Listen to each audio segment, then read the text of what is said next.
Thank you very much. I always think those introductions should come after I've spoken and not before, give you a chance to make up your mind. But in any event, what I'd like to do tonight is read to you, forgive me for reading, read to you a version of the last chapter in my book, Why Translation Matters. This is the chapter on translating poetry, which is very dear to my heart. I thought I was going to tell you about my life, but I can't find the pages, so you're spared. You're spared that.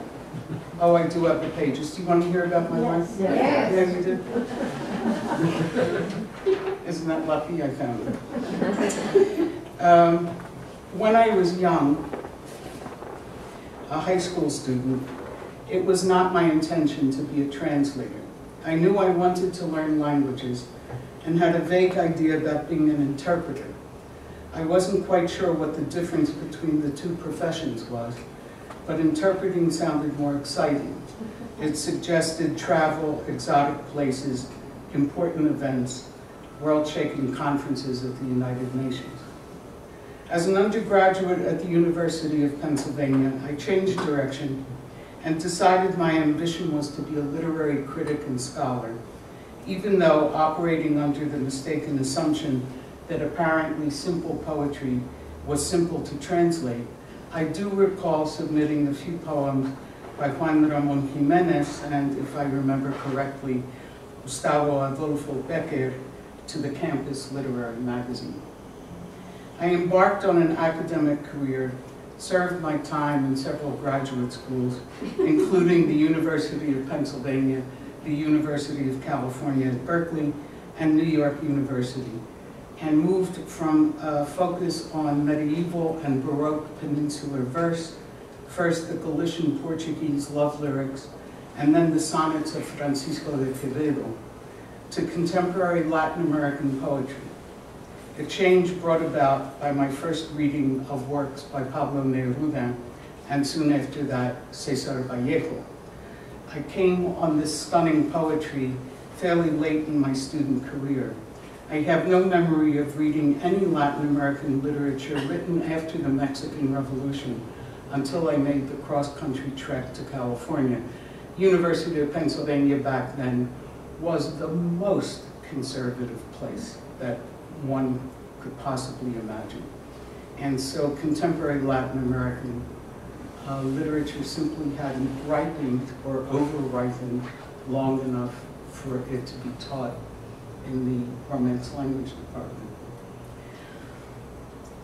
Neruda's Residencia en la Tierra, Residence on Earth, in particular, was a revelation that altered radically the professional direction I followed and actually changed the tenor of my life.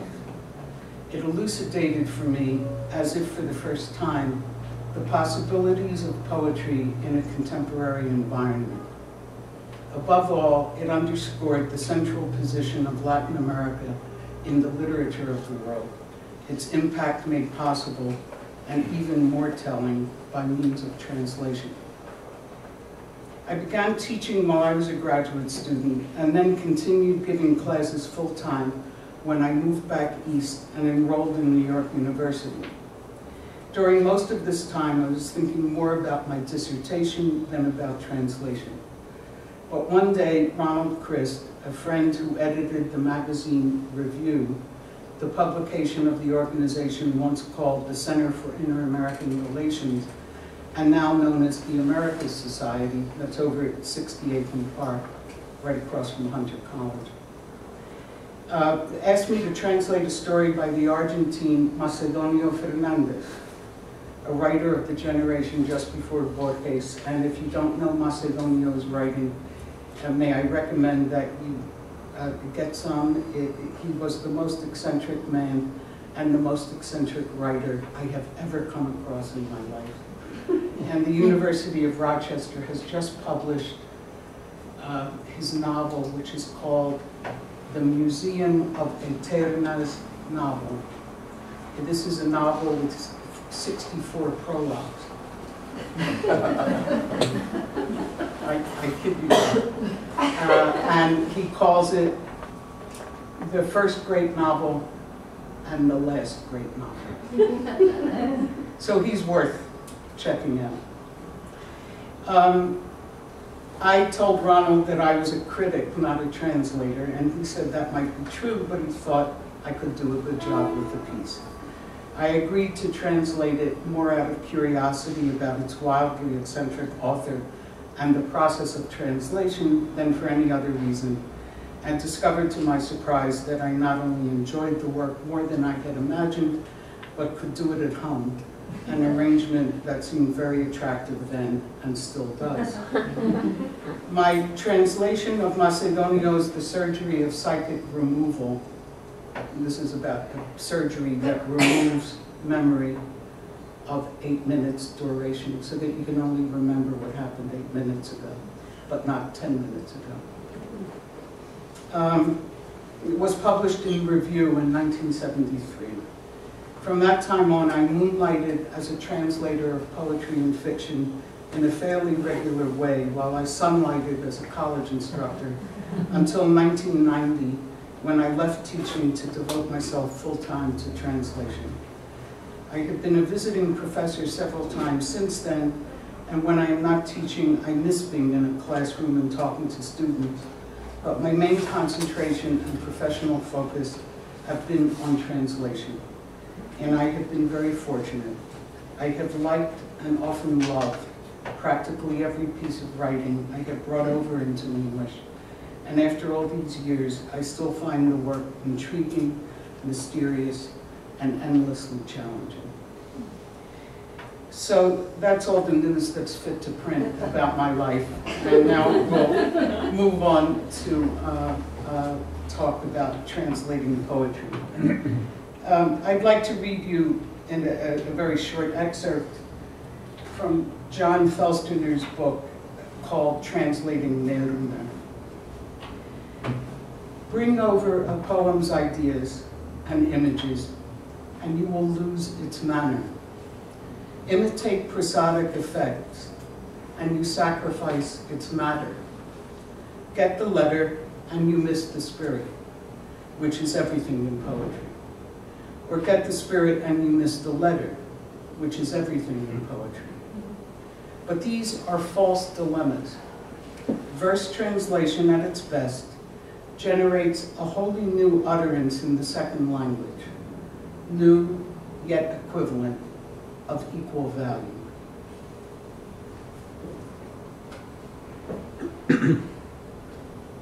John Felstiner knows more than most about the translation of difficult verse.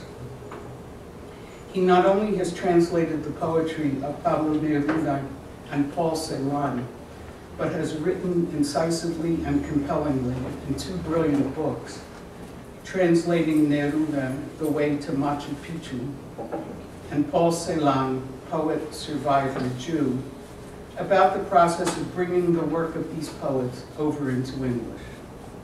Felstiner consistently affirms the intrinsic, independent significance of the successful poetic translation, calling it a literary artifact as noteworthy and estimable as the original piece of writing.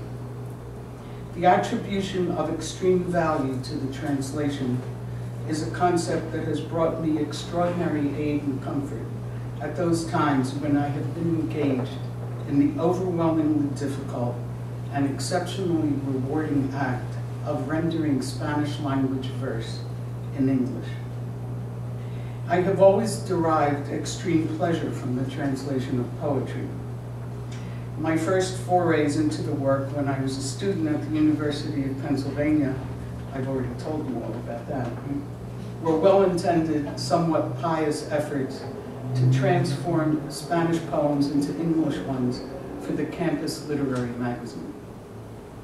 And yet, in spite of that youthful enthusiasm, the main focus of my activity in translation has been prose fiction.